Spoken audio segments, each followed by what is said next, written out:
ECS, or Elastic Container Service, is more straightforward and tightly integrated with all services. It allows you to manage your containers without needing to worry about the underlying infrastructure.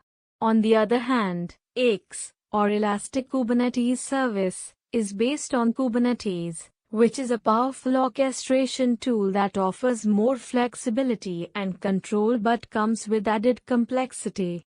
Think of it like choosing between a ready-made meal and cooking from scratch.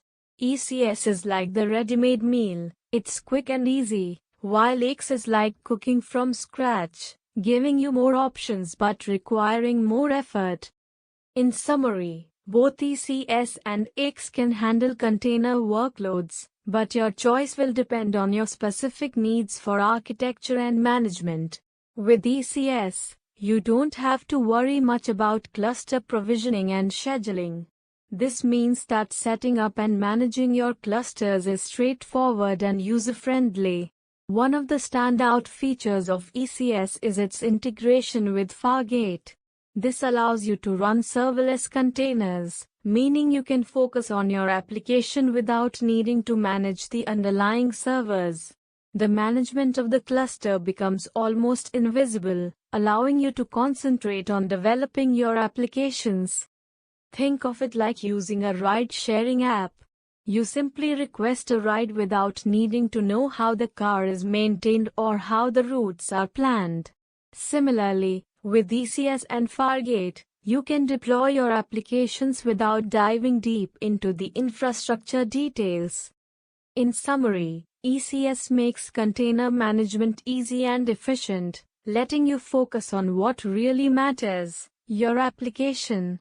With EKS, you get a good balance of control over your cluster and node management while still being able to utilize the full range of tools available in the Kubernetes ecosystem.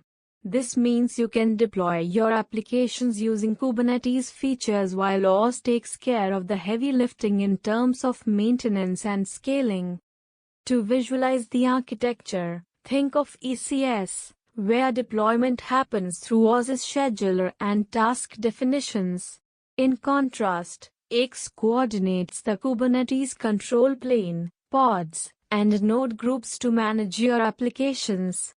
Imagine EKS as a well-organized library, where the control plane is the librarian who knows where every book is, while the pods are the books themselves, and the node groups are the shelves that hold them.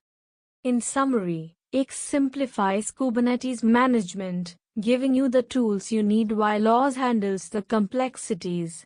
In this lab, we will set up several important components, including a virtual private cloud, VPC, IAM roles for access management, and CloudWatch logs for monitoring. The goal is to ensure that both deployments can scale properly under load. We will conduct load tests to compare the performance metrics of each deployment. During the validation phase, we will check the health of the pods or tasks, ensure that auto-scaling is functioning as expected, and review the logging to gather insights.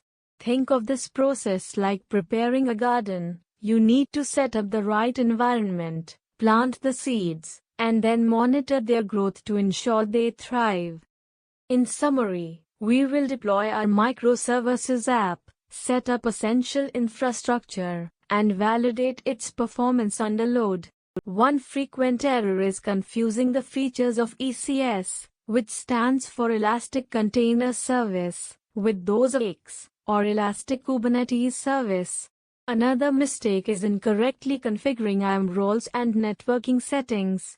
These misconfigurations can lead to security issues and connectivity problems, which can be frustrating. When deciding between ECS and EKS, it's helpful to remember that ECS is often preferred for its simplicity and seamless integration with other OS services. On the other hand, EKS is ideal for those who want to leverage the Kubernetes ecosystem and need advanced customization options. Think of ECS as a straightforward tool for quick projects, while EKS is like a Swiss Army knife, offering more features for complex tasks. To recap, both ECS and AX are strong choices, and your decision should depend on your workload patterns and management preferences. If you found this video helpful, please like, subscribe, and let me know in the comments which advanced DOS topic you'd like to explore next.